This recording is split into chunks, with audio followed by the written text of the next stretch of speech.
Welcome to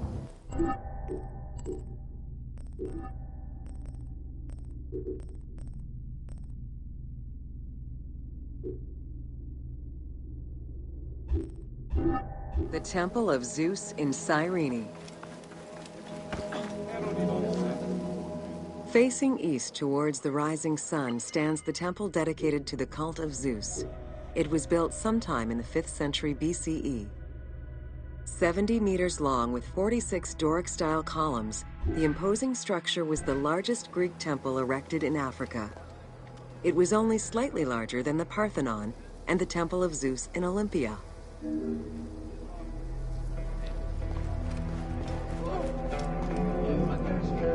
The exterior was designed with the decorative elements common to Doric architecture.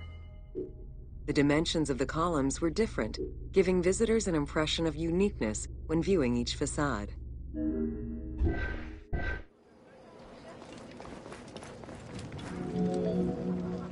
After the temple was destroyed during the Jewish rebellion, Emperor Hadrian had it reconstructed. He chose not to rebuild the outer portico, but did restore the new Corinthian columns in marble. The temple was later completed under Marcus Aurelius.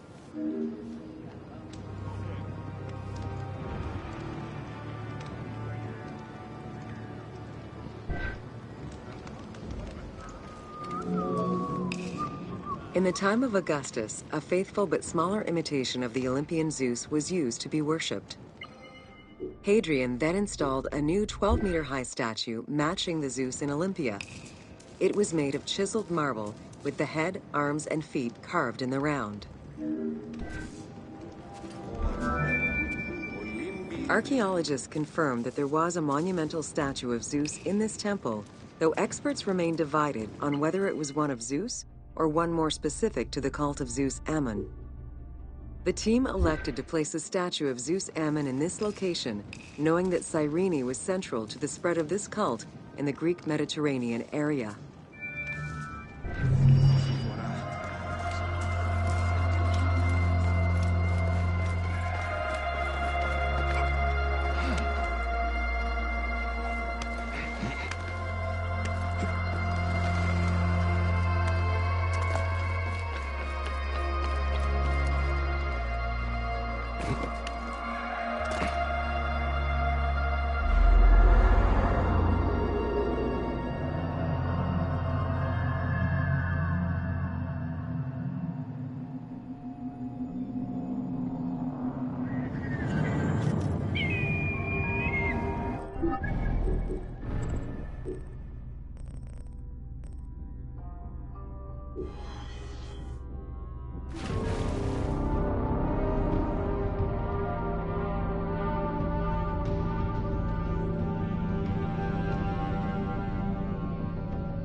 Welcome to Important Monuments of Cyrene. The sanctuary of Apollo sits on a prominent edge of the plateau of Cyrene, overlooking the Mediterranean Sea. It could be accessed either by the road from Apollonia, via the necropolis, or by the Sacred Way, coming from the agora of the city.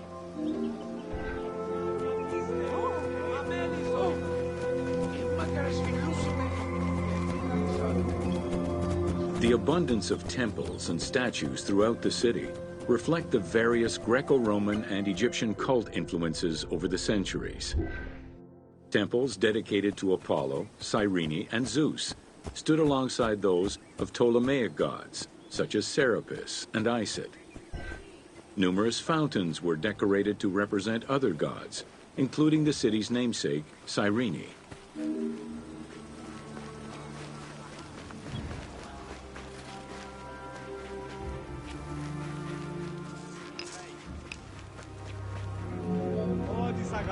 A vestibule known as a propylaeum marked its entrance and highlighted the fountain of Apollo. God of the sun and of protection, Apollo was an important deity to both Greeks and Romans. The sanctuary built in his honor was considered to be sacred.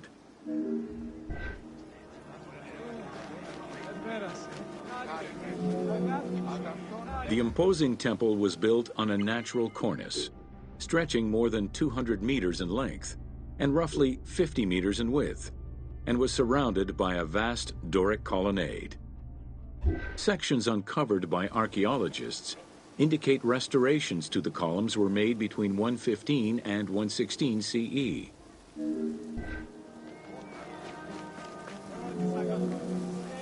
The altar was located in front of the temple. Both are estimated to be the same age, though restored at different times. Many bulls were sacrificed each year at the altar in honor of Apollo. The imprint in the stone of the ring used to strap the animals down is visible to this day.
Μάλακε.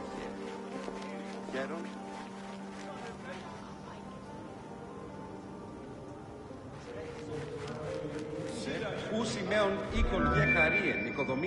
Carved during the Roman era, the Apollo Cytharide was discovered near the temple.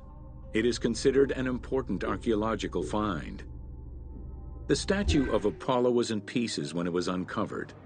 Remarkably, most fragments were found, and the restored statue is currently at the British Museum. The team extrapolated the statue's final look based on the current partial reconstruction and placed it inside the temple to reflect the patron deity of the area.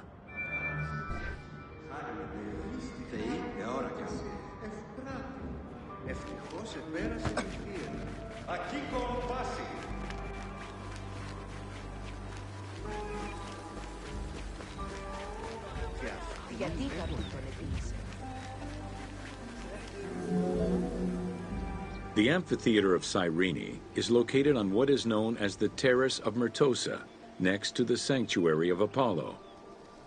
It was built on top of the old theater in the 2nd century.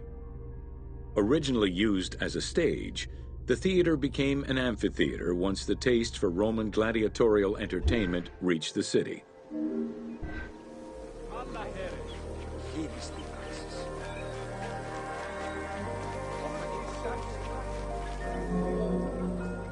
Entrances were placed at both ends of the amphitheater. A wall replaced the first 2 rows of bleachers as protection from the array of wild animals in the ring. The tunnel used for the parade of beasts and gladiators circled the arena, unlike the Roman Colosseum's tunnel, which was beneath the amphitheater. The basement and corridors accommodated both the gladiators and the animals, and included lifts that raised the traps into the arena's center.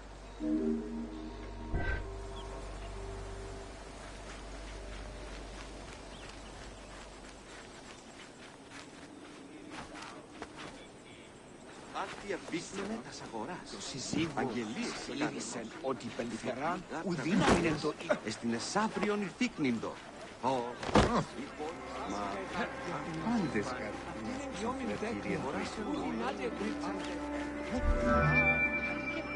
Since the original theater was close to the cliffside, the expansion didn't allow for a perfect circle. Instead, junctions of the semicircle formed the arena into an oval shape. This elliptical formation still ensured an excellent view from all angles. The team decided to create a perfectly round theater for technical reasons and used the structure of the Roman theater as their reference.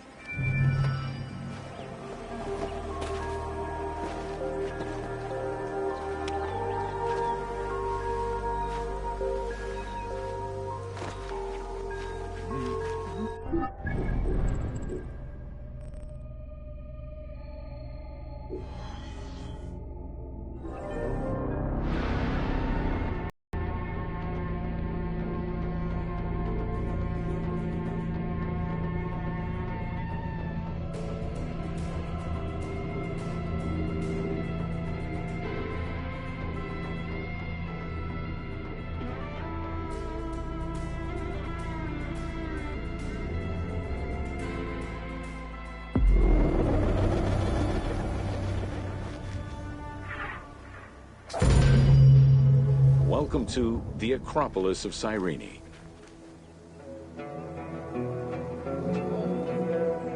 Located on the western edge of the city, Cyrene's Acropolis was smaller than the one in Athens, though its high vantage point provided protection for the city. At its entrance was a single door, flanked by 2 towers. An inscription, legible to this day, states that the walls and the citadel were restored in the time of Augustus.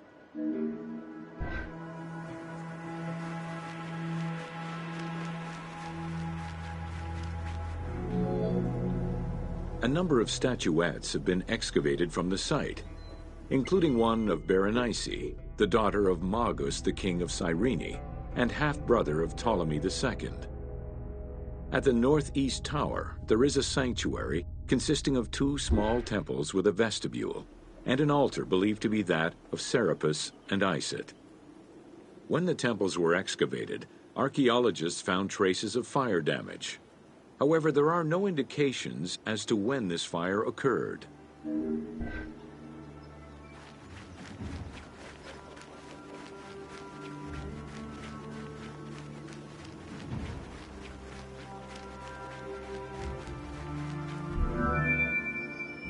In the 20th century, a fortification was built above the ward to defend against an invading army. It covered the ancient remains of nearby Roman houses entirely, and archaeologists have yet to fully excavate them.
Welcome to the Gladiator Arena.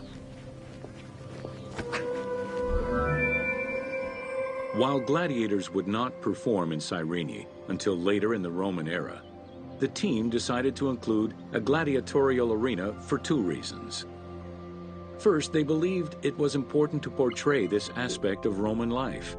And second, they felt it would add interesting gameplay possibilities.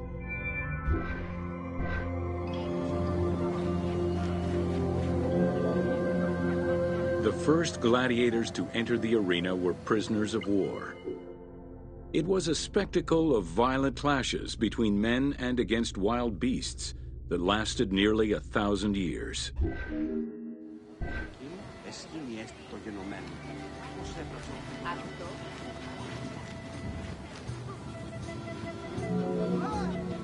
Eventually, volunteers began to enter the ring.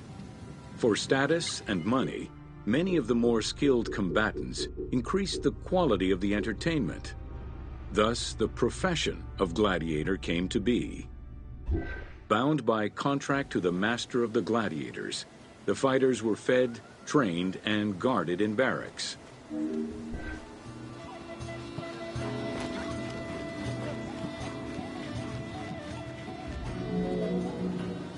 Gladiators were separated into heavy and light armored fighters, each with their own set of specific armor and weapons. Organizers often had two audience-favored factions face each other in combat.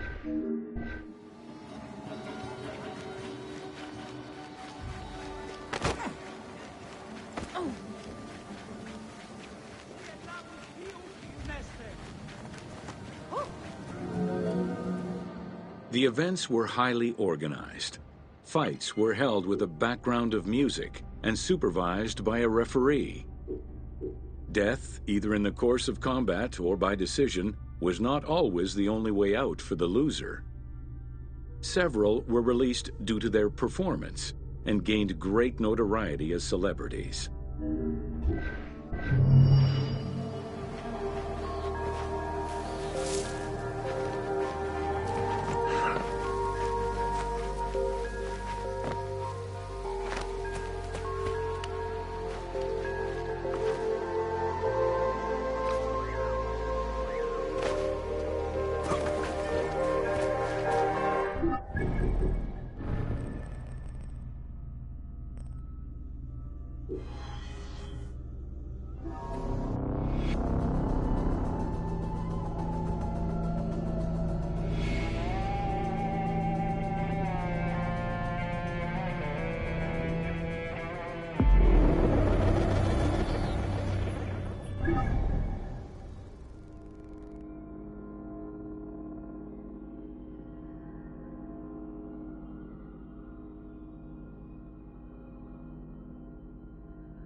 Welcome to Major Exports of Cyrene. Cyrene's main source of economic wealth was in the cultivation and export of poppies and silphium. Though the opium oil from the poppies was also an export, little is known about this crop. Information about the cultivation of silphium, however, is more accessible to us.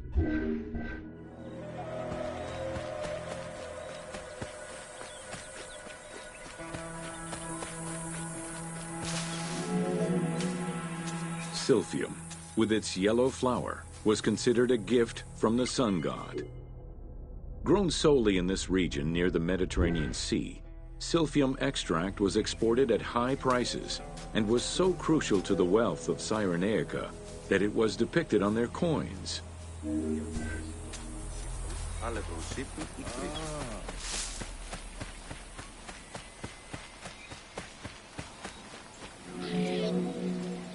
Silphium's roots produced a resin used by both the Greeks and Romans in medicines intended to cure cough, fever, indigestion, and many other ailments. It was also used as a contraceptive. In a compilation of culinary recipes from the 4th century BCE, the herb is mentioned in various recipes, including a flamingo dish.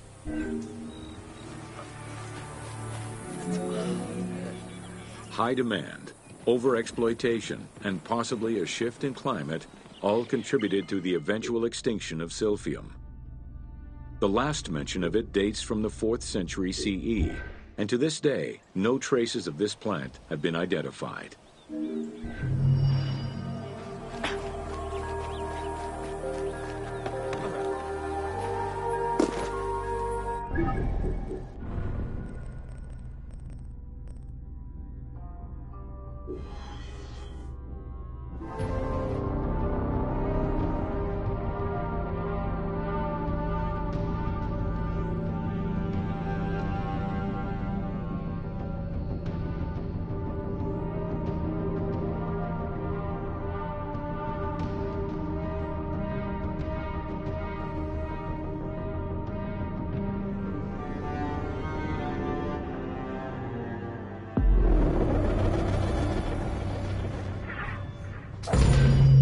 Welcome to The Origin of the Pyramid.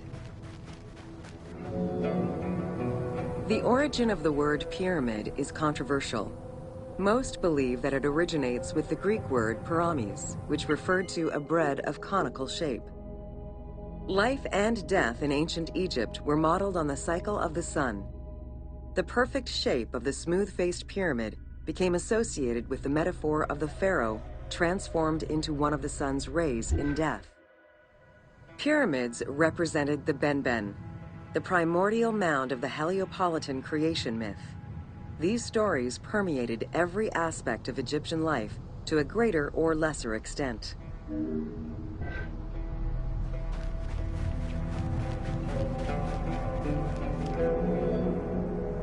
During the pre-dynastic period, the development of funerary practices was different depending on whether one was located in Lower Egypt or Upper Egypt. Well before the pyramid, there was the burial pits. It is on the site of Merimde Beni Salome in Lower Egypt that we find the oldest funerary site, dating back to 5000 BCE.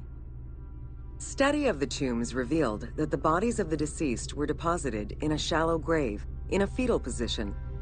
Though a few objects were recovered from these graves, they offered no insight as to the social class of those interred within.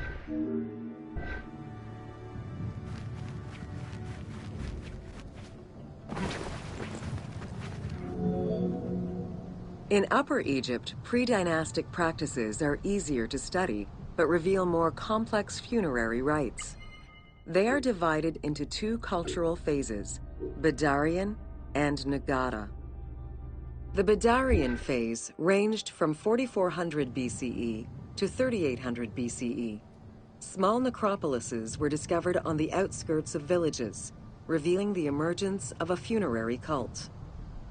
The bodies of the deceased were lowered into an oval grave and covered with goat or gazelle skins.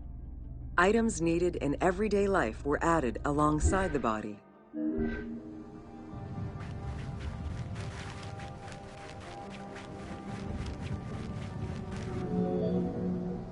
During the three Nagata periods ranging from 4000 BCE to 3510 BCE, funerary practices evolved in complexity. The shape of tombs changed from oval to rectangular, mimicking the homes of the living. The size of the burials increased and funerary items became more stylized and numerous. Tombs gained complexity with masonry, wooden veneers, or raw bricks added to strengthen the structures. In time, socially stratified necropolises emerged. For example, in Hyrcanopolis, the elite and commoners had separate necropolises.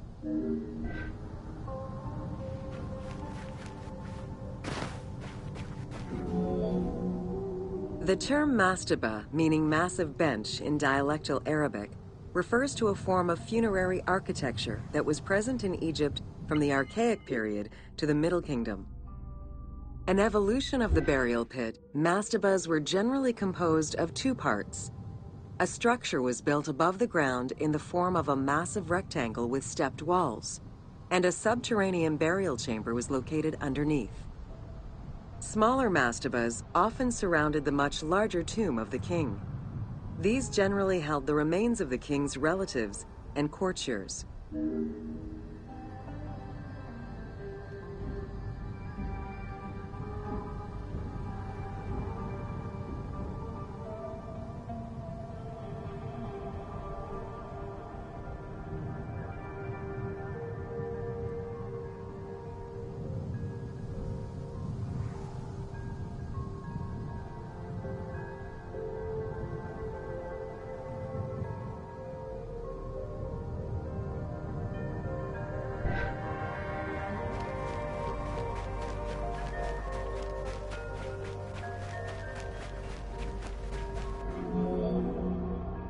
The arrangement of the substructure of the mastaba evolved during the course of the Old Kingdom. From the 5th dynasty onwards, mastabas often featured multi-roomed substructures, with sometimes up to 30 rooms. Also, the quantity and quality of decorated surfaces increased noticeably, as well as the number of statues found within.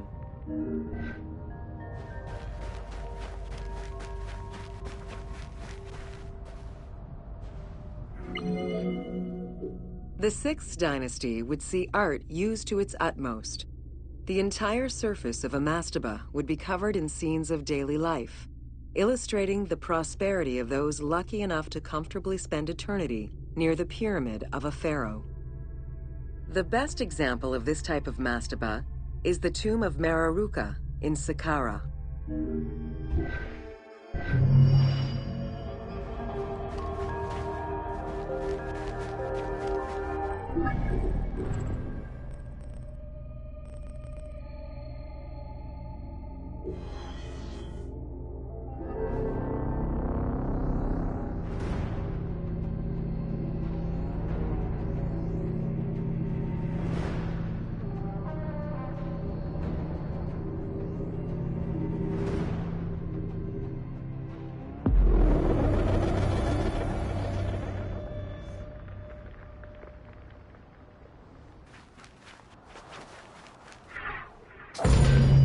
Welcome to the Step Pyramid Complex of Djoser.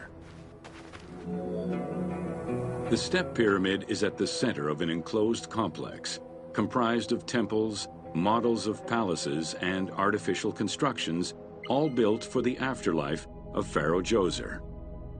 The funeral complex itself covers 15 hectares and is located on the highest point of the Saqqara Plateau. It's clear from the elaborate detail and scale of the complex that this was a technological marvel of its time. The only fragment of information regarding the design plans of the complex was discovered on a section of stone containing an architectural sketch of a vault.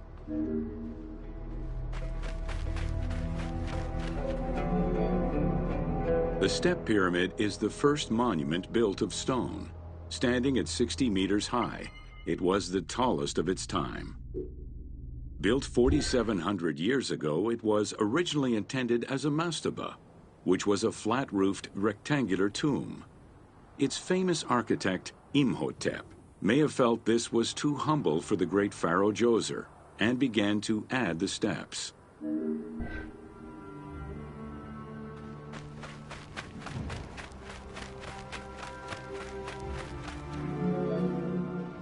The step pyramid complex is enclosed within a 1,600-meter-long wall that is 10 meters high. This large wall was made out of white limestone and oriented along the north-south axis.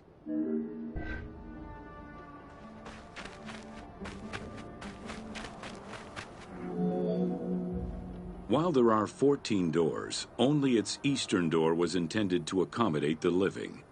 The remaining false doors were built as portals for the king's ka to pass through. Along with false doorways, the walls were designed with bastions and steeples resembling a defensive wall. The positioning of these design elements suggest that they were related to the Hebsed festival.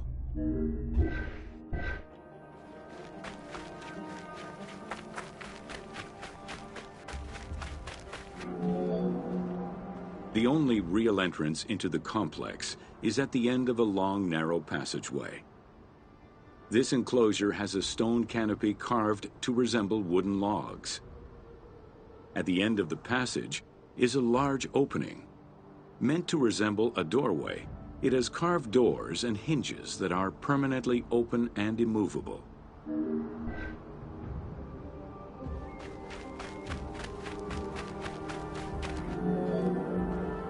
The corridor is lined with 20 pairs of columns up to 6 meters high, built by stacking stone drums.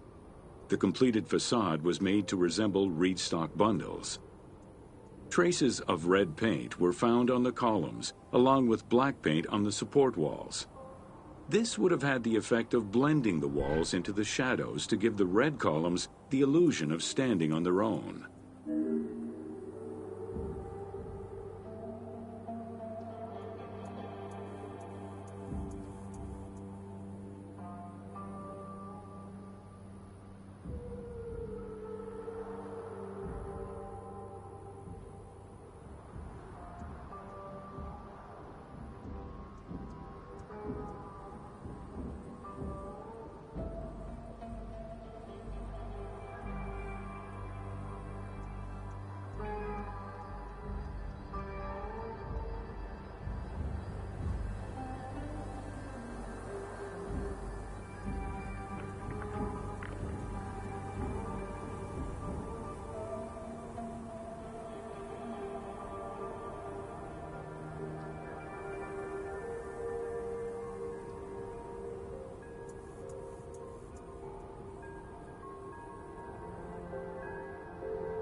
Chambers are located on either side of the columns and are thought to be chapels representing the provinces of Upper and Lower Egypt.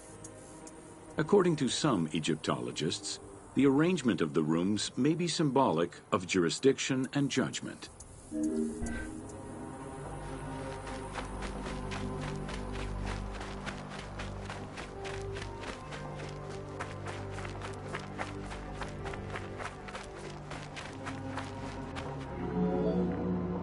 Guarded by a line of carved snakes, this tomb is located at the southern end of the courtyard. The burial chamber is beneath it, down a 30-meter deep shaft. The low-ceilinged chamber resembles a mastaba and is relatively intact compared to the later burial chamber. The tomb is made of pink granite, though there is evidence it was once polished limestone.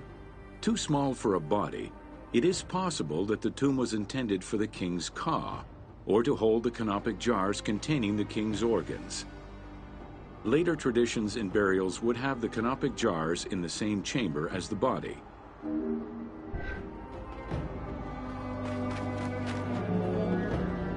A polished limestone staircase leads west from the tomb to underground apartments. Some of these rooms were intended to accommodate the king and his family in the afterlife. Many large jars of pottery were found, including some that still had deposits of beer, milk, and oil inside them. The false doorways are decorated with reliefs of the king taking part in rituals. In these reliefs, he is seen carrying agricultural tools, running, and performing a ritual for the reanimation of the deceased.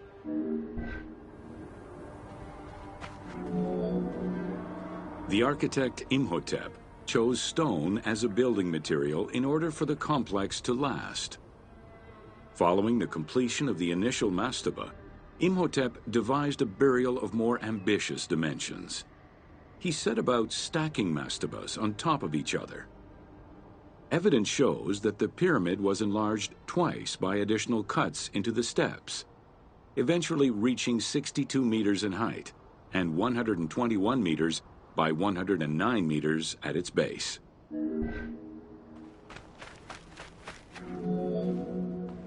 A staircase allowing the pharaoh to enter the divine world was represented by a tiered pyramid, oblong in shape, completely enveloping the original mastaba. The pyramid itself is a solid structure. All of the chambers and tunnels are beneath the structure.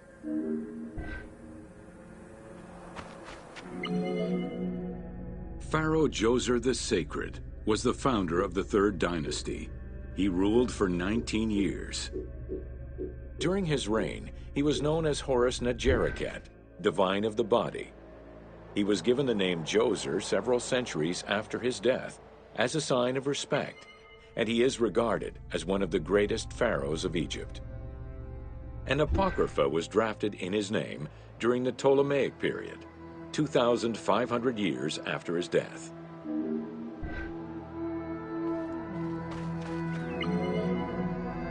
Djoser was associated with the sky god Horus in his human form.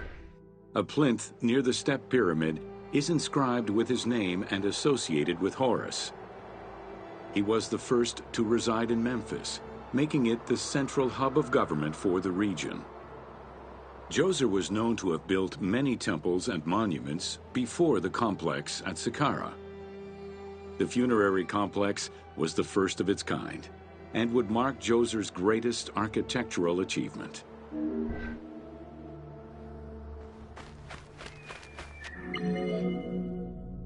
The funerary complex was built to resemble Djoser's palace, with the stone carved to imitate mud brick, trees, and reeds.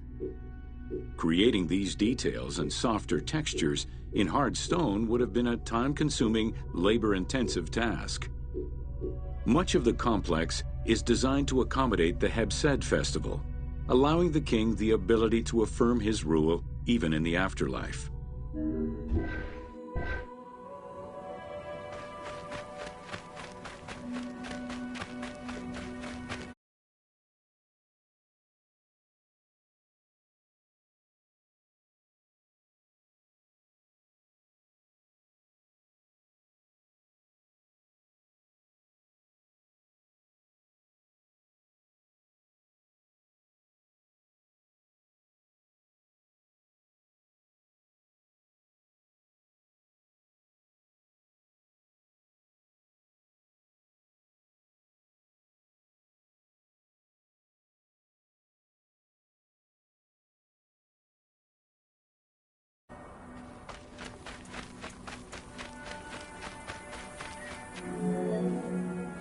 In the corner is a temple referred to as T. This temple is among the most mysterious structures in the complex. Its outer facade is plain, while inside it is decorated with intricate jed pillars and carvings. It's possible that this place was intended to be where the Ka of the king materialized, symbolically visiting the platform of the Hebsed courtyard from the afterlife.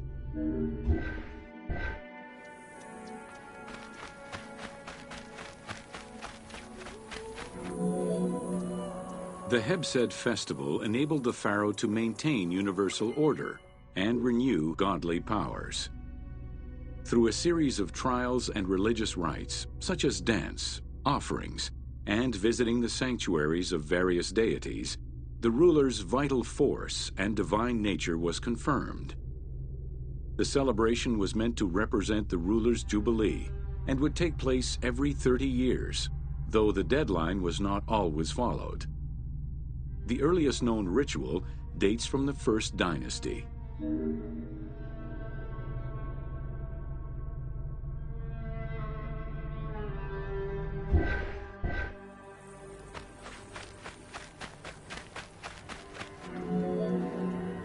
Within the complex of Djoser, southeast of the pyramid, is a dedicated space for this essential ritual to be performed by the king even in the afterlife.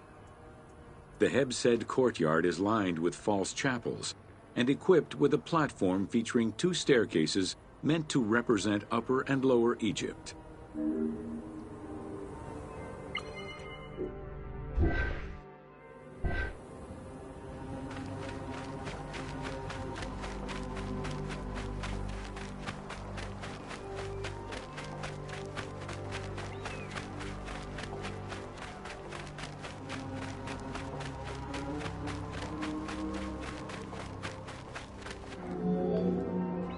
Located in the courtyard, the 2 pavilions are believed to represent the palaces of Upper and Lower Egypt. Rectangular in shape, the 2 replica structures face one another. Their facade is similar to the chapels of the Hebsed ceremony, with column crowns carved to look like falling leaves. Because Queen Hetep-Hernepti and Princess Inetkas's names were discovered on a stela near the pavilions, it is thought that these funerary chapels were intended for them.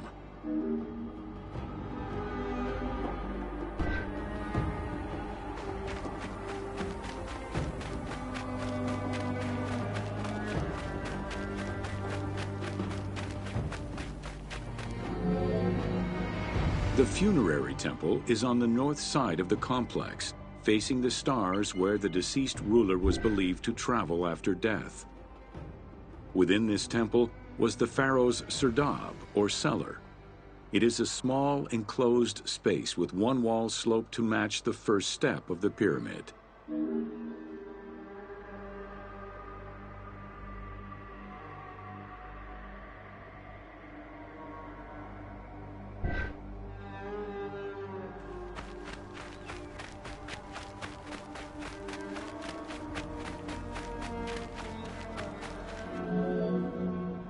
The north wall has 2 observation holes. A statue of Djoser is seated on the throne, wearing a mantle and a tripartite wig with a crown known as a Nemes. Representing the king's Ka, this statue looks through the observation holes into the courtyard, enabling the king to observe the ceremonies and receive offerings in the afterlife.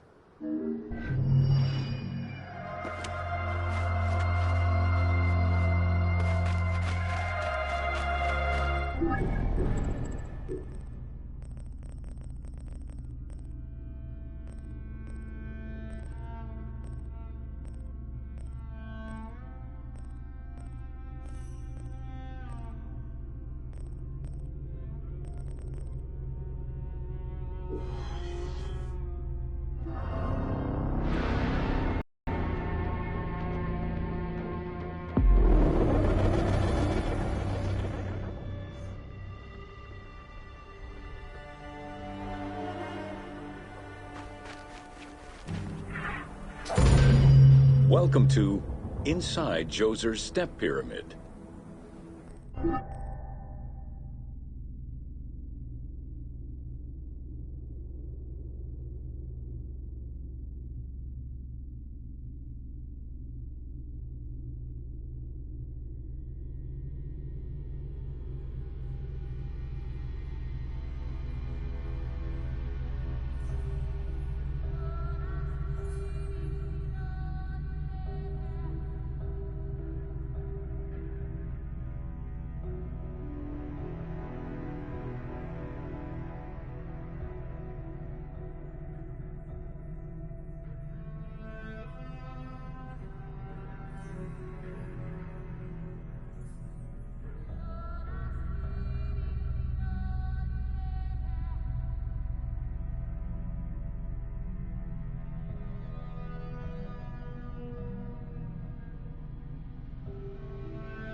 The architect of the Step Pyramid, Imhotep, was a man of great importance to Pharaoh Djoser and ancient Egyptians in general.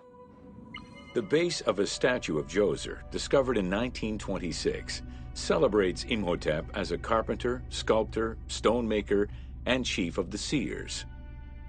Little is known of Imhotep's day-to-day life. While he is credited for writing medical texts, it is for his role of architect that he is most famously known.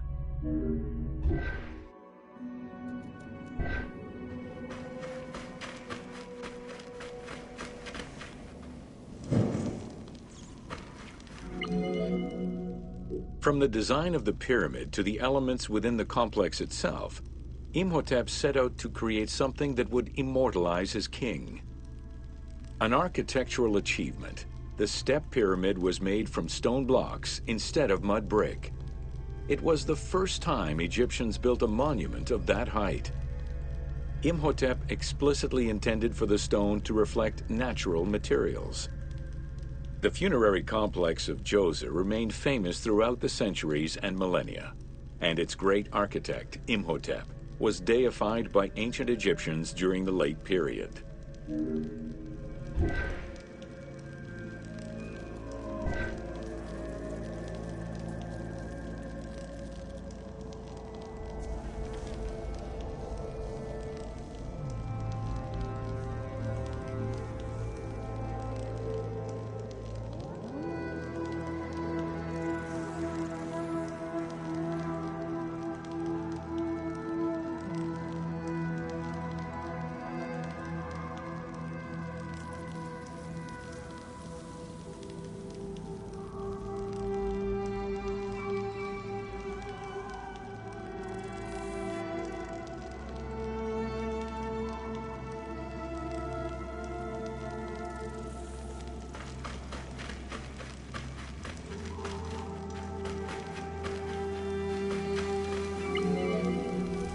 In addition to the central subterranean palace built for Djoser, 11 wells were dug. Each went to a depth of 33 meters and connected with a horizontal gallery extending for about 20 meters.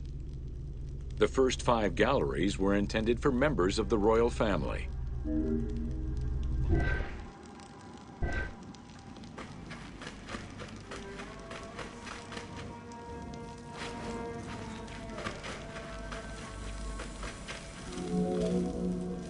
Two passages lead underground and branch off in 3 directions to various magazine galleries.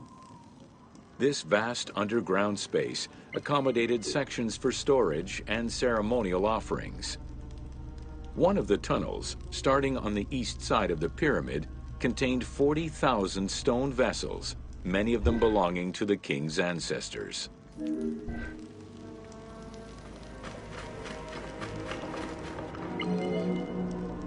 The burial chamber of Djoser is located at the bottom of a 28-meter deep central shaft. According to Egyptologist Jean-Philippe Lauer, the chamber was originally made from polished blocks of limestone, while its ceiling was decorated in 5-pointed stars. At some point, however, the limestone blocks were replaced entirely by pink granite blocks, leaving behind only fragments of limestone blocks decorated with stars.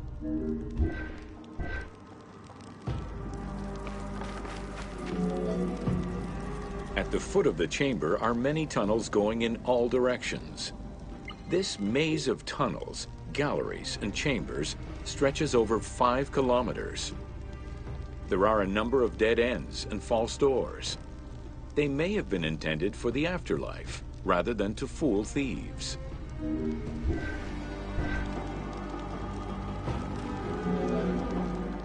Unlike the Great Pyramid of Giza, or Menkaure, the Pyramid of Djoser does not have any extra openings dug out by thieves. There was no need for them. Because of the easy access into the tunnels and along the corridors, thieves had little trouble clearing out the temples once inside. It is unknown when the mummy of Djoser was stolen. All that remained was a left foot, found by French Egyptologist Jean-Philippe Lauer in 1934. This architect, who devoted his whole life to meticulously exploring the complex, believed it belonged to Djoser.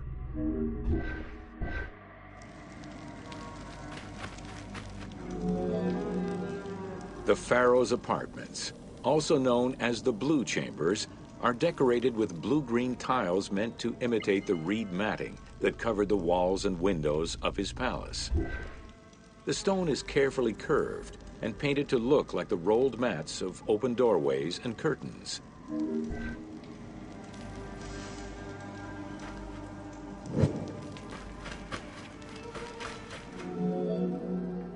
There are two long rooms running side by side along a north-south axis.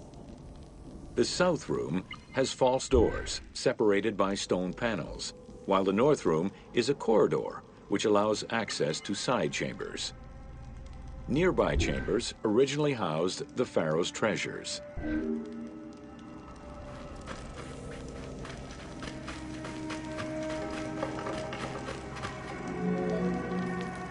The door frames are made of fine limestone and carved with the king's name. As in the south tomb, reliefs are carved into the doorways. These reliefs show the king performing rituals and visiting divine sanctuaries for all eternity. Their interiors are fictive additions made by the team to add to the wonders of the tomb. It is clear from the elaborate detail and scale of the complex that this funerary monument was a technological marvel of its time.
Welcome to Sneferu's first pyramid. With the long reign of Sneferu, the first king of the 4th dynasty, the most brilliant and creative period began for the construction of funerary monuments in Egypt. Funerary monument design moved from the step pyramid to the smooth-faced pyramid, testament to the evolution of the practices of construction.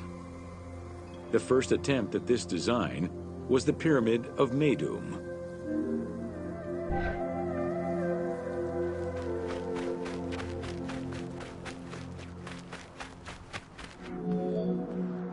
While Sneferu's monument started as a 7-stepped pyramid, it was later altered into an 8-stepped structure. The final phase of construction saw the steps filled out and an outer casing applied to achieve a smooth surface.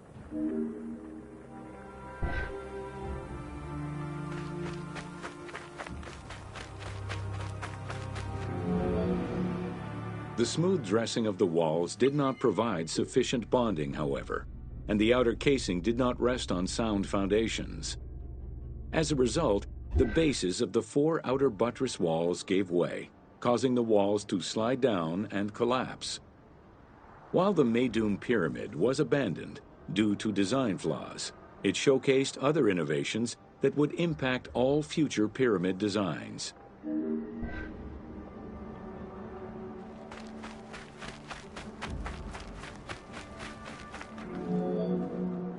As well as the smooth sides, It was the first time a ceremonial pavement was built, leading from the valley to the temple of the pyramid. Another innovation was that of the funerary chamber, which was no longer at the bottom of a well, but rather above ground level. This change signaled the beginning of the three-bedroom system.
Welcome to the Bent Pyramid of Dashur.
After the construction of the Meidum Pyramid failed, Sneferu transferred his residence and the official necropolis to Dashur.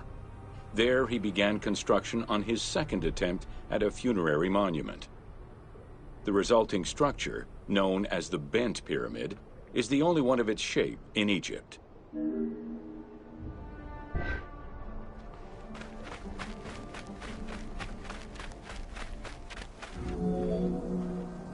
Though the pyramid also proved unstable and was abandoned, it marked a technical and architectural breakthrough. Heralding an important design transition, the Bent Pyramid displays a shift from the step pyramid to a functional smooth-sided pyramid.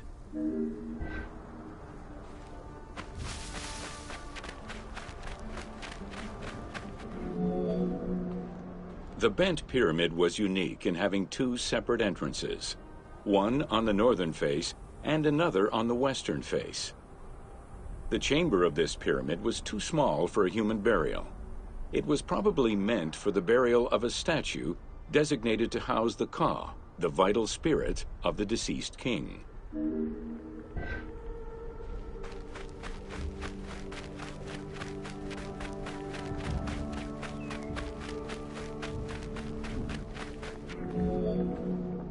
With the bent pyramid, architects successfully experimented with a completely new idea: to build the pyramid with a core of huge stones settled on a progressive horizontal design. This way, each construction phase could be completed in a single stage, allowing the architect complete control over every design element. Unfortunately, these precautions did not prevent sagging or cracks in the interior rooms of the pyramid. Sneferu abandoned the monument and began the construction of yet another pyramid.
Welcome to the Red Pyramid of Dashur. The Red Pyramid was built 2 kilometers to the north of the Bent Pyramid. It was so named due to the reddish limestone used in its construction. The Red Pyramid reached a height of 105 meters. While the ground level of the Red Pyramid is lower than that of the Bent Pyramid, its height is virtually the same. The task of making the pyramid a geometrical, true, flat-face pyramid brought about yet another new design concept: the use of casing blocks.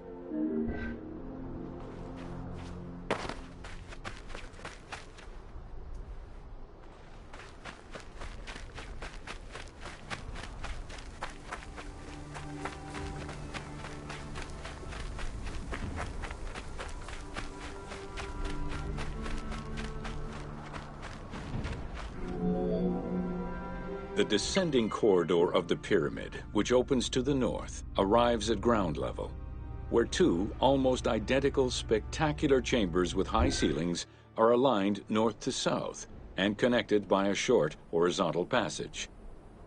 In the south wall of the second chamber, accessed by a staircase, another corridor leads to the final chamber, which is built within the masonry of the pyramid itself and aligned east to west.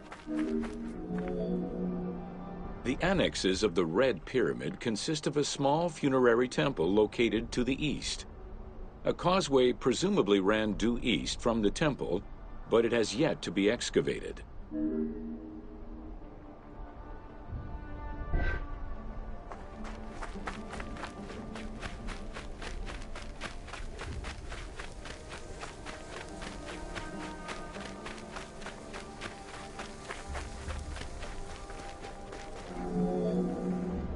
The Red Pyramid was structurally sound, and once finished, marked a remarkable design milestone. Finally successful in his attempts to build himself a suitable funerary monument, Sneferu knew his future beyond death was assured.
Welcome to Pyramids of the Middle Kingdom.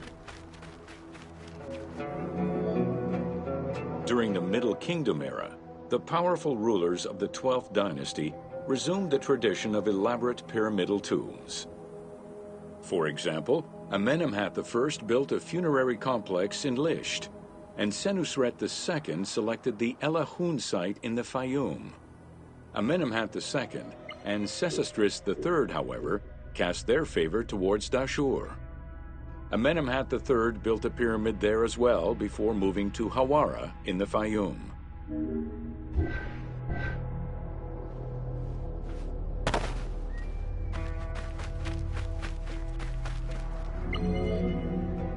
The plundering of tombs in troubled times prompted the architects of the Middle Kingdom to devise increasingly complicated means of security during construction. As such, while the architectural plans of the Hawara pyramid were simpler than the one at Dashur, the means used to protect it from looters were much more elaborate. Beyond the use of blind passages and concealed trapdoors, the architects relied on a system of stone slabs, which were slid into place at the end of construction. These massive stone slabs were meant to permanently block the passageways leading to the funerary chambers.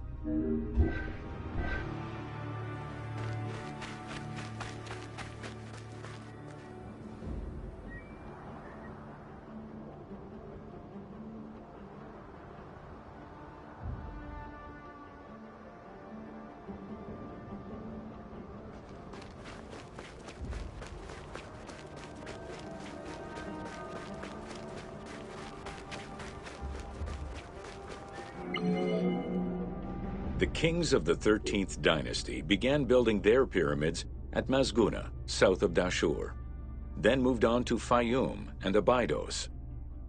The kings of the 17th dynasty, however, satisfied themselves with crowning their cave tombs with small pyramids of raw brick. The kings of the 18th dynasty gave up the shape of the pyramid as a royal tomb entirely. They chose a mountain with a pyramidal shape in the Valley of Kings and dug their graves there.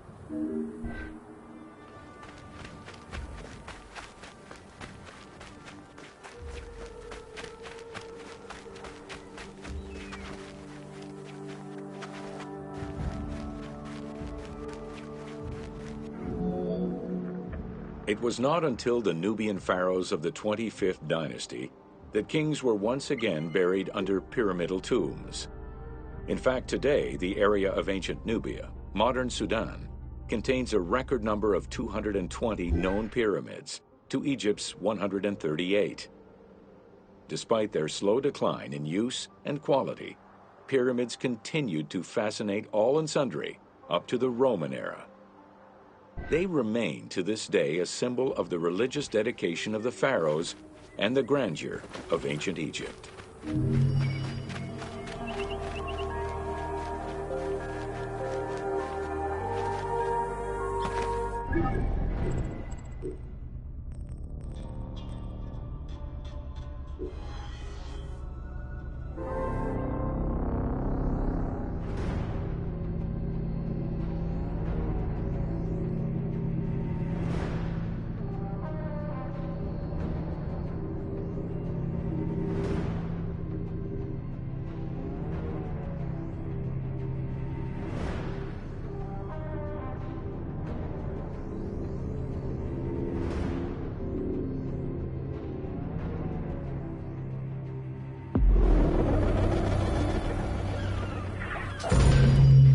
Welcome to an overview of the Giza necropolis.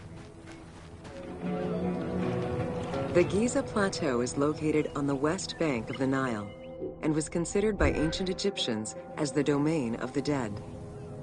The pyramidal complexes found there were built over the span of 3 generations.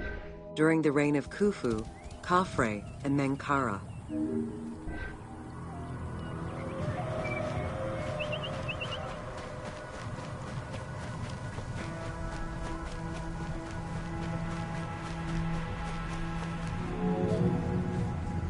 The Giza area, now famous for its 3 pyramids, is part of a wider grouping of funerary complexes. Rulers from this period generally elected to be buried in the area. The focal point of the entire region was the city of Memphis, chosen as the capital of Egypt at the beginning of the Old Kingdom.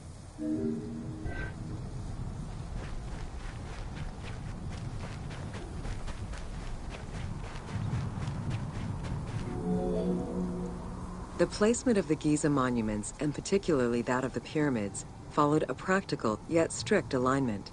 First, they focused on cardinal points, and then they accounted for the natural geology of the plateau.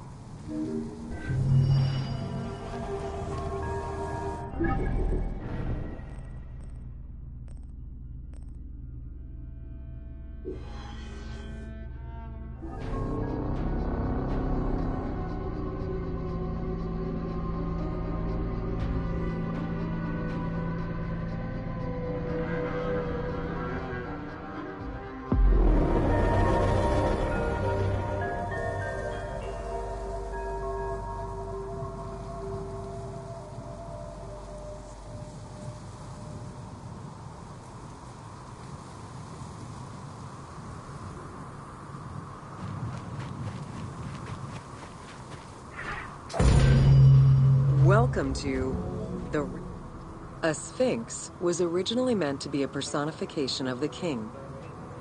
The human head, wearing pharaonic regalia, was fused with the body of a lion, thus sharing the qualities the powerful animal possessed, namely its power, the swiftness of its attack, and its majestic authority. By these very virtues, it was also considered a symbol of protection. Unsurprisingly, statues of sphinxes could be found along the dromas, protectors of the path taken by the gods to reach the temples.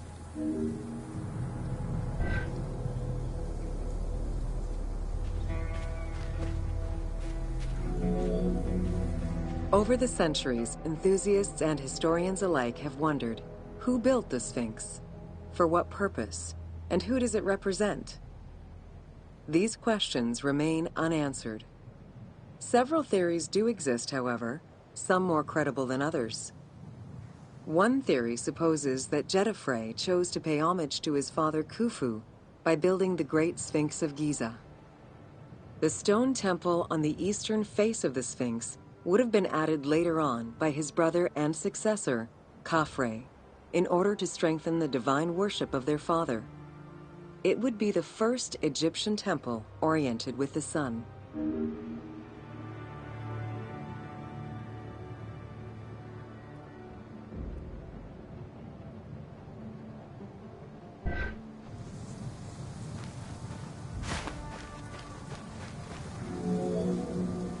Another theory suggests that the Sphinx was built by Khafre and was meant to represent him. The arguments to support this hypothesis are based on the fact that the limestone beds used for the main work of the Temple of the Sphinx are geographically and architecturally similar to the Valley Temple of Khafre. Some believe that Khufu himself built the Sphinx, which was later finished under his successors, Jedefre and Khafre. These arguments are based on the stylistics of the engraving, the typology of the nemes, and the absence of a beard at the time of construction.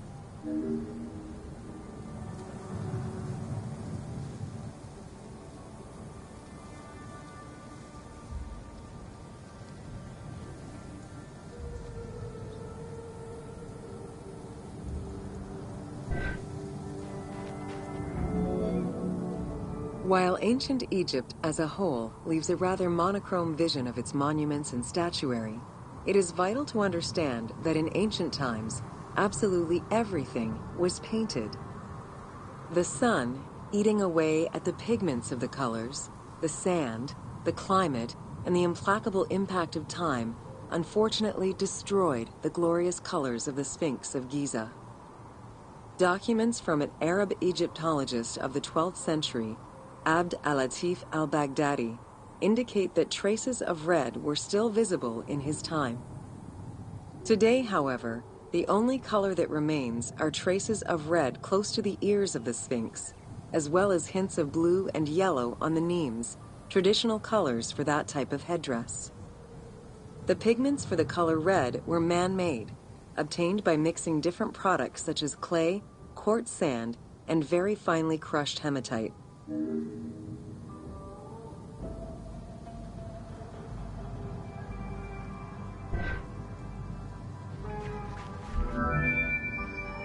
Red had a strong symbolism in ancient Egypt. It was both the color of life and the color of death.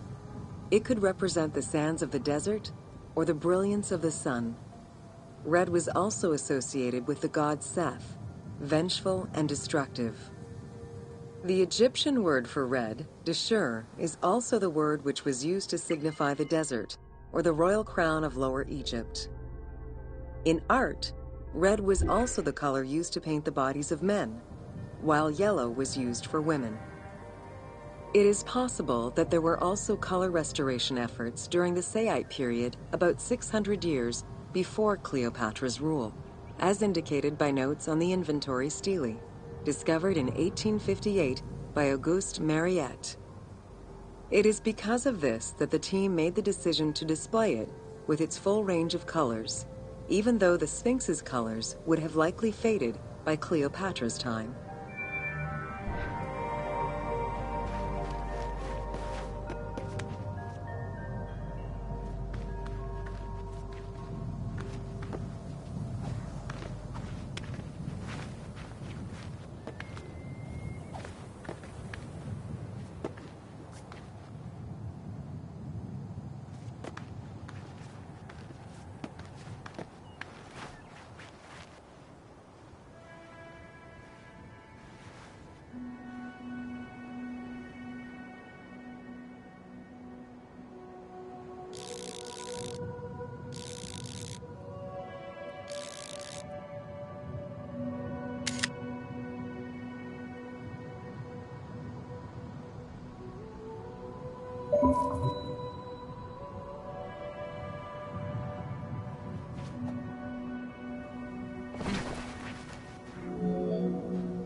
Dating from the 4th dynasty, approximately 2600 to 2500 BCE, the Great Sphinx of Giza is the oldest and largest sphinx that we know of. Carved from a natural limestone outcrop, the Sphinx measures 19.8 meters in height, 73.2 meters in length, and 14 meters in width.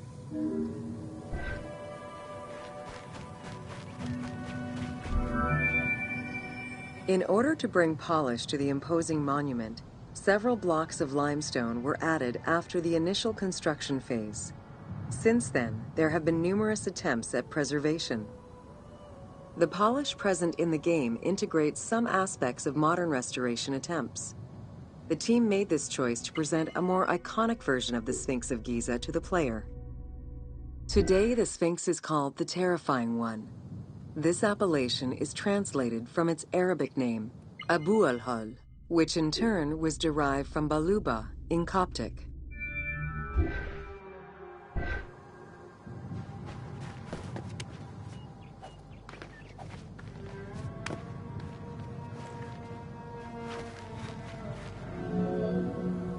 The Sphinx as a whole was carved in situ from a natural stone promontory. Its head was built in a limestone peak of the Mukutam Plate, and the body was sculpted in the underlying rock layer where it is located. The degradation of the Sphinx is due in particular to wind erosion and the different quality of limestone used in its construction. The level of sodium contained in the groundwater which abuts the stone is also a contributing factor.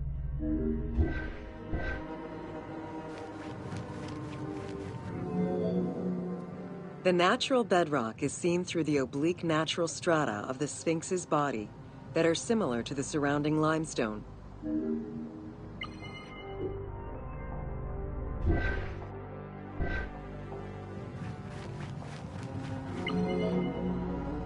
Since antiquity, people have always believed there was a hidden tomb deep within the Sphinx. It is thought that attempts to plunder the Sphinx began as far back as the First Intermediate period. Since then, numerous attempts to pierce the Sphinx's secrets have been carried out, leaving indelible scars upon the monument.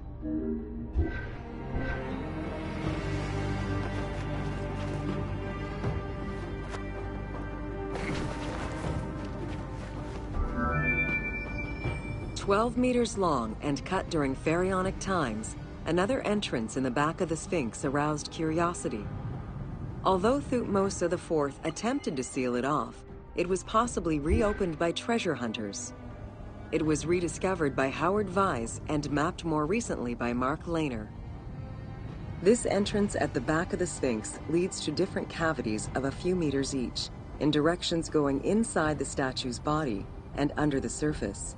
The team has used this opportunity to extrapolate a little more.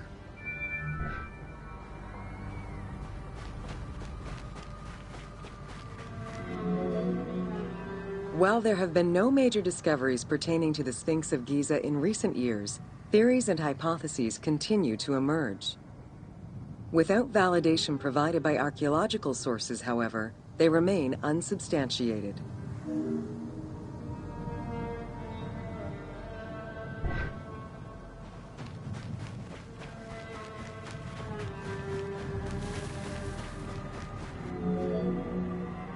The first of the main theories as to the Sphinx of Giza's meaning posits that the Sphinx was originally a massive representation of the god Anubis.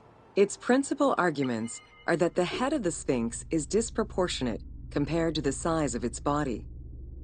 The second theory believes that the representation of two sphinxes on the stela of Thutmose IV would indicate that another stone sphinx had existed on the site itself, possibly even in paired symmetry on the other side of the Nile.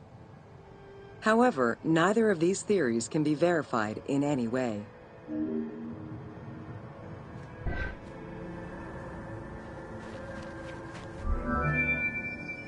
Several scientific projects using new technologies have been put in place in the past decades.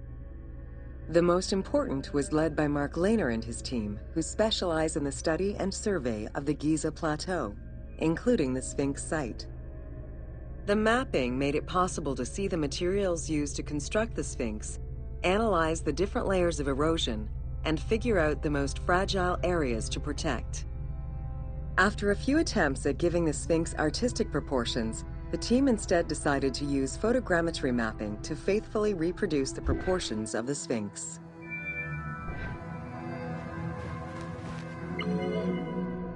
What the Sphinx of Giza represented during its construction and how the Sphinx was perceived by the Egyptians of the New Kingdom are two very different matters. Originally a representation of the king imbued with the power of the lion, the Sphinx was eventually viewed as a direct representation of the Most Divine. It is theorized that kings of the New Kingdom believed that the Sphinx of Giza was the one who recognized and legitimized the ruler of Egypt. Thus, despite the fact the Sphinx of Giza was partially buried under the sand during his reign, Amenhotep II knew that the monument was of great importance.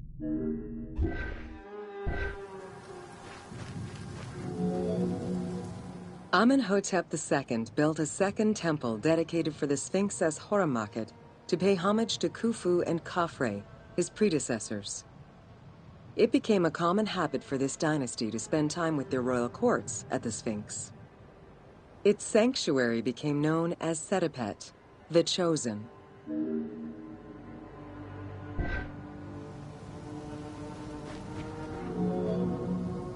Egyptologist Mark Lehner believed that Amenhotep II built a statue of himself anchored between the paws of the Sphinx, likely to legitimize his reign, alongside a stela found by Salim Hassan. Many other pharaohs of this dynasty, such as Tutankhamun and Ramses II, also left marks of their passage in a similar fashion, sometimes even stripping the stones of nearby temples and pyramids to do so. Amenhotep II's son and successor, Thutmose IV, was a frequent offender.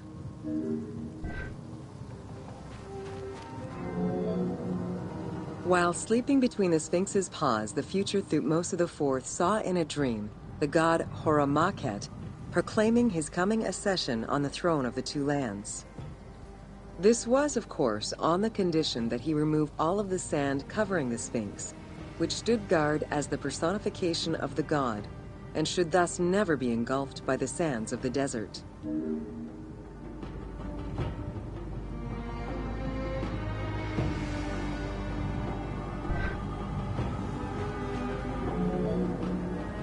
The 15-ton dream stela built by Thutmose IV to commemorate his dream was discovered by an Italian Egyptologist, Giovanni Battista Caviglia, in 1818, when he undertook the task of freeing the Sphinx from the sand, which had, yet again, covered it. Caviglia was looking for an entrance into the structure of the Sphinx, but instead he discovered an open-air chapel and stelas between the paws. Ashes from a ceremony were still present. Protected by sand, they quite possibly were from the last ceremonies in Roman times.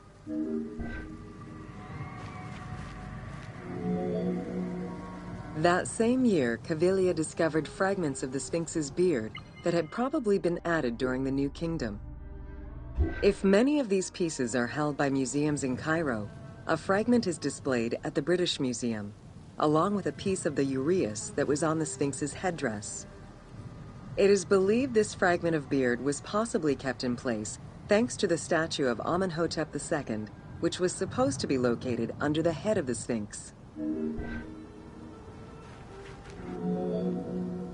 A popular cultural legend purports that the nose of the Sphinx of Giza was lost during the time of Napoleon Bonaparte to the cannon fire of French soldiers in training.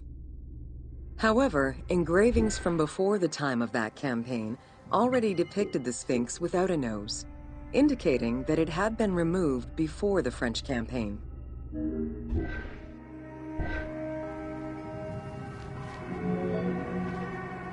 The most plausible hypothesis is based on the research of the German historian Ulrich Harman. During the 1980s, Harman compiled medieval sources written by Arab authors. In doing so, he discovered that the Sphinx was once perceived as a favorable omen, a deity supporting sediment-nurturing floods and crops. Around 1378, a Sufi by the name of Muhammad Sa'im al-Dar could not stand this vision of the monument, and in an iconoclastic act, broke the nose of the Sphinx. According to the texts, he was then hanged and burned between the legs of the Sphinx for his crime.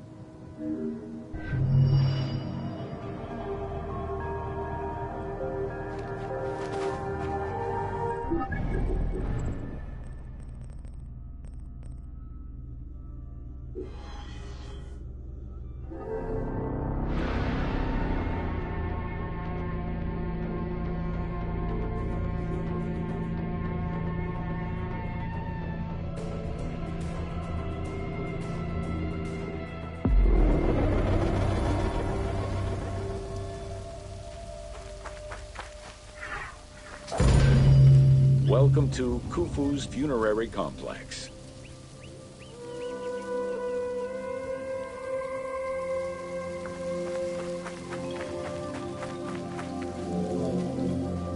The Valley Temple was the first architectural component encountered when one entered the funerary complex. It was considered the official entrance of the tomb and mixed the structural components of both a temple and a portico. Khufu's Valley Temple shows evidence of a basalt pavement, letting us know where the portico portion of the structure was located. Such a partition is believed to symbolize both the subterranean and solar aspects of the afterlife.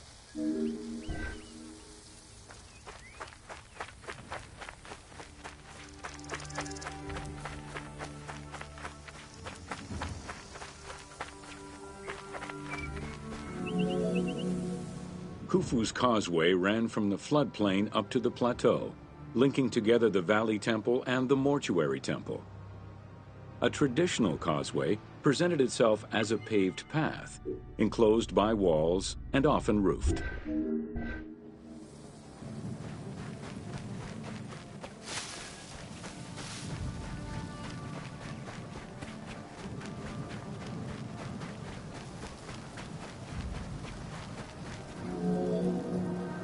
Fragments discovered by archaeologists indicate that the walls in Khufu's causeway, one of the longest known to us, were decorated with carvings and possibly paint.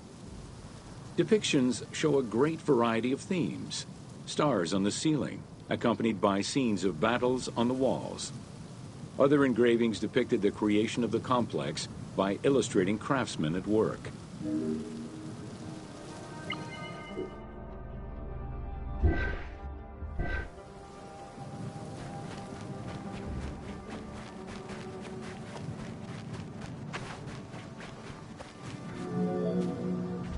The most impressive private cemeteries of Giza are located east and west of Khufu's pyramid. The eastern cemetery was reserved for members of the royal family, while the western cemetery was mostly set aside for various court dignitaries. In both areas, private tombs, also known as mastabas, were aligned and laid out methodically in streets and avenues. This arrangement was probably an attempt at recreating the king's court for the afterlife.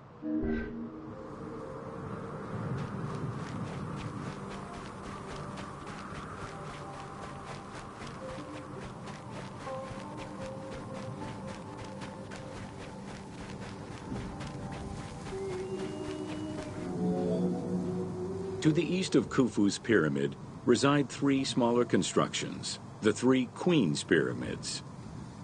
A sloping passage led from the ground surface to a burial chamber, cut out of the bedrock and lined with masonry. If it seems quite certain that these monuments were intended for queen's burials, the identity of the original occupants is hard to assess.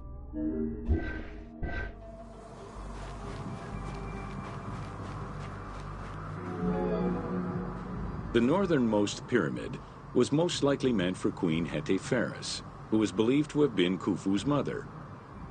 However, in 1925, her actual tomb was discovered nearby by accident. It was hidden at the bottom of a deep masonry pit in an underground chamber. Within the concealed chamber, Egyptologists discovered the most complete royal funerary equipment, dating from the Old Kingdom, though her body was missing.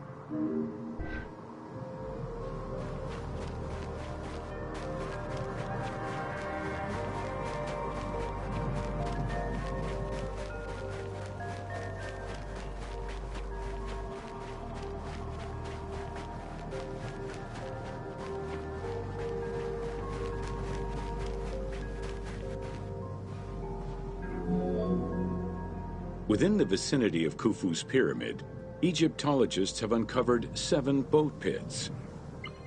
The exact function of such boat-shaped pits remains unconfirmed, though one can easily conjecture that it was symbolic in nature. The boat pits being located at the eastern side of the pyramid, at the precise spot where the resuscitated king was supposed to reappear, could constitute evidence to support such an assumption.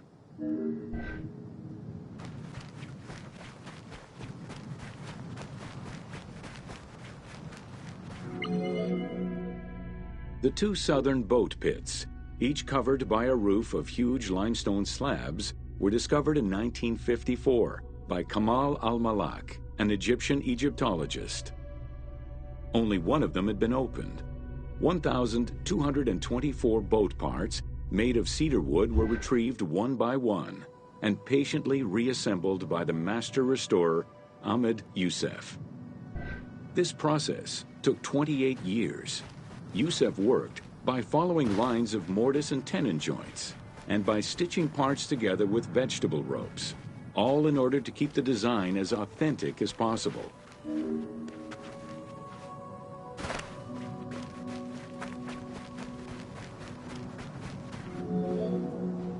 The Greek term pyramidion refers to the capstone of a pyramid or the tip of an obelisk. In ancient Egyptian, both components were called ben-ben. This word was also used for a specific kind of food, a cone-shaped offering made of bread. The pyramidion was intended to be a miniature reproduction of the pyramid, making it equal to the monument itself in symbolic importance.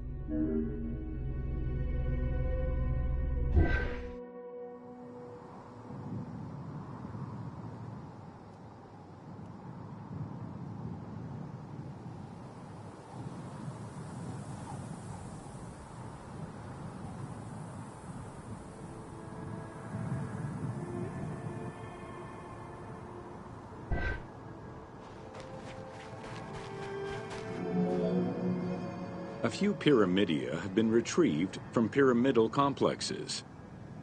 The earliest, found in Dashur, is undoubtedly a good example of Old Kingdom's pyramidia. It is made of limestone and has no inscriptions. Some engraved pyramidia were recovered from private funerary chapels. Their inscriptions all related to the solar symbolism of the Benben.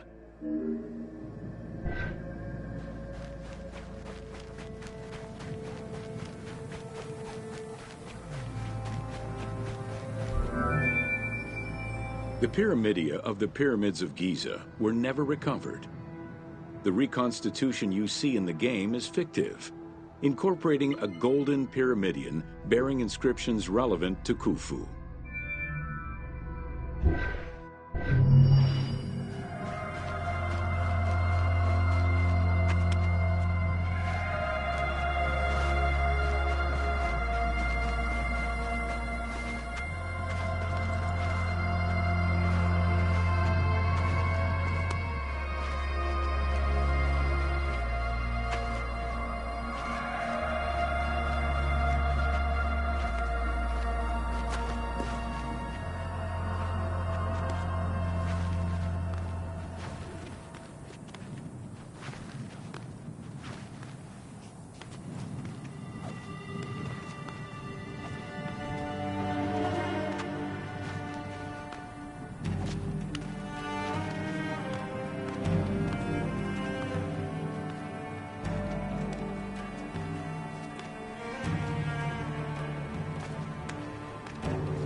Welcome to Secrets of the Great Pyramid. Built around 2550 BCE, the Great Pyramid of Giza is considered one of the most iconic structures of Egypt. It is the biggest of the pyramids and the only one of the 7 wonders of the ancient world still standing. The numbers associated to the Great Pyramid of Giza are impressive. A workforce of over 20,000 people, 6 million tons of stone, and 20 years of construction. It was a massive undertaking for a pharaoh's tomb.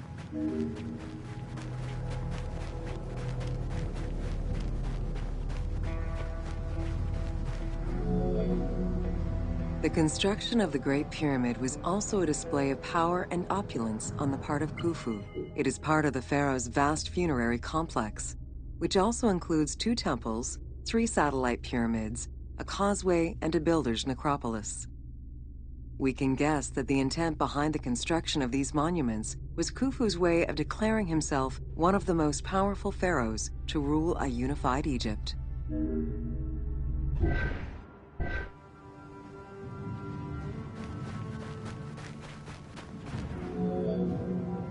New insights into engineering and ancient Egyptian culture are still being revealed over 4,500 years later.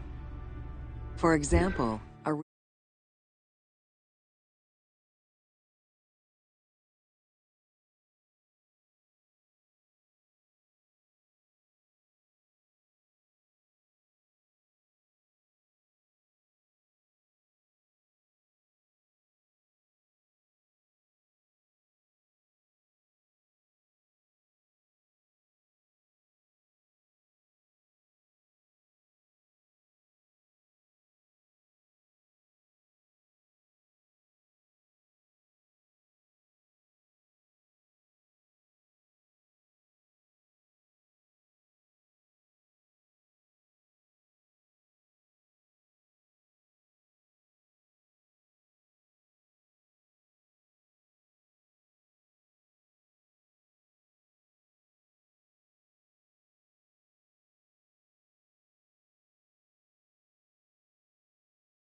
offers a glimpse into the life of a tradesman at the time of the pyramid's construction.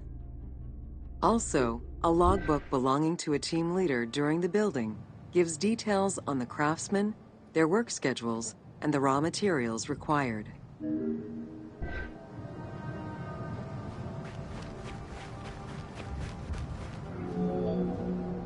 It is interesting to note that by Cleopatra's time, the pyramid's celestial purpose, its construction, and the function of its mysterious inner chambers was already unclear. Today, it is only through dedicated research that we have begun to grasp some of the Great Pyramid's mysteries.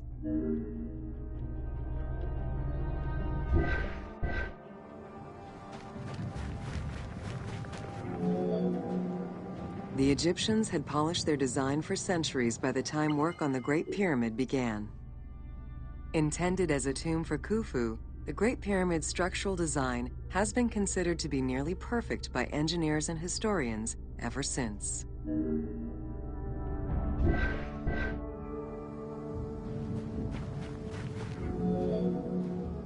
Precisely oriented north-south to the 4 cardinal points of a compass, the length of each side of the Great Pyramid at its base was 230 meters, and its original height was 147 meters. The pyramid is a mere 0.05% error away from being a perfect square.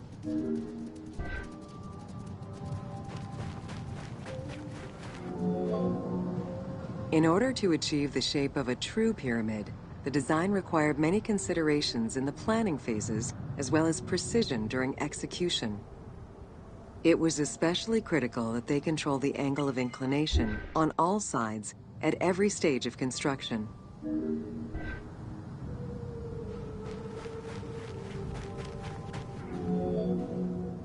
Materials for the Great Pyramid consisted of quarried limestone blocks, weighing between 2 to 15 tons each. The methods of moving these blocks into place is still debated by architects and Egyptologists. The precision of its design in an age with only soft metal tools, as well as the enormous scale of its construction, make the Great Pyramid one of the most impressive feats of human engineering.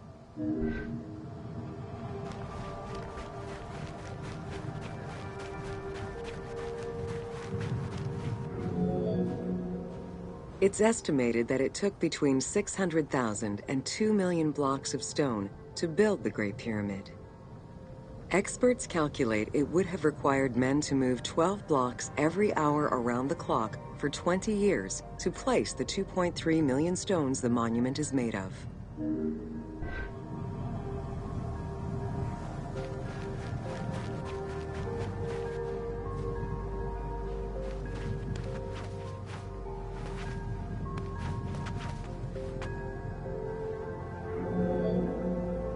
While the interior chambers were built with red granite from Aswan, most of the pyramid was made from local limestone, weighing between 2 to 15 tons per block. There is debate on how the pyramid stones were moved into place. Recent research is exploring the idea that it was built around a large interior ramp.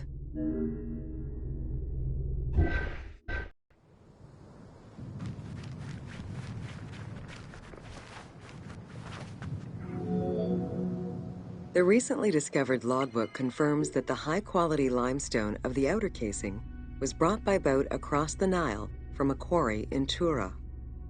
Once complete, the smooth white polished stone of the Great Pyramid would have reflected the sunlight like a beacon, earning it the name the Horizon of Khufu.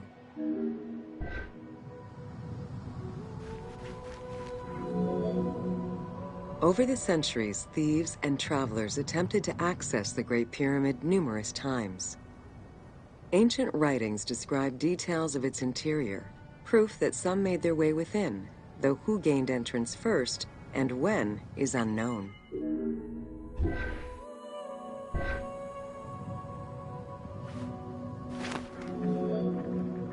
The main entrance of the Great Pyramid is located 17 meters above ground level.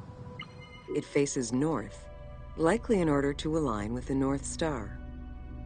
Though the entrance passageway had been discovered in antiquity, any further access into the Great Pyramid was stopped by massive vertical slabs of rock. As such, present-day visitors to the pyramid must use the robber's entrance.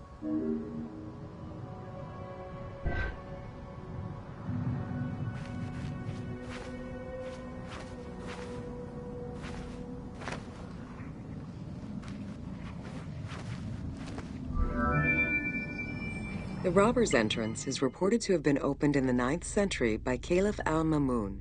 In search of treasure, the Caliph had his men dig their way inside the Great Pyramid.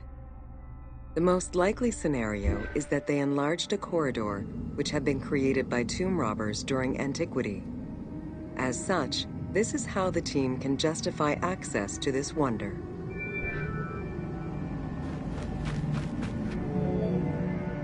Attempts to gain entry to the Great Pyramid and uncover its potential secrets continued throughout the centuries. In the 19th century, the belief that another entry existed at the south side resulted in a hole being blasted into the pyramid's side, with no results for the damage that was done.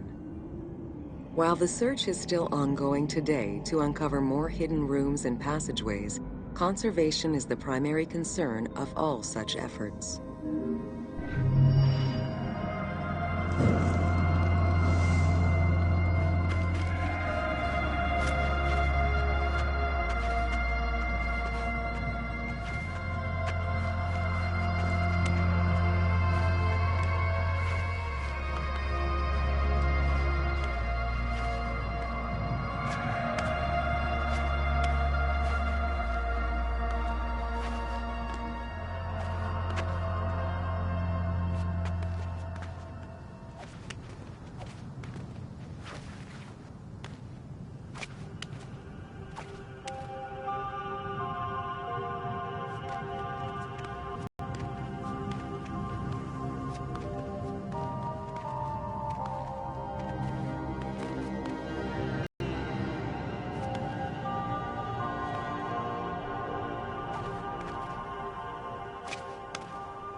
Welcome to the Great...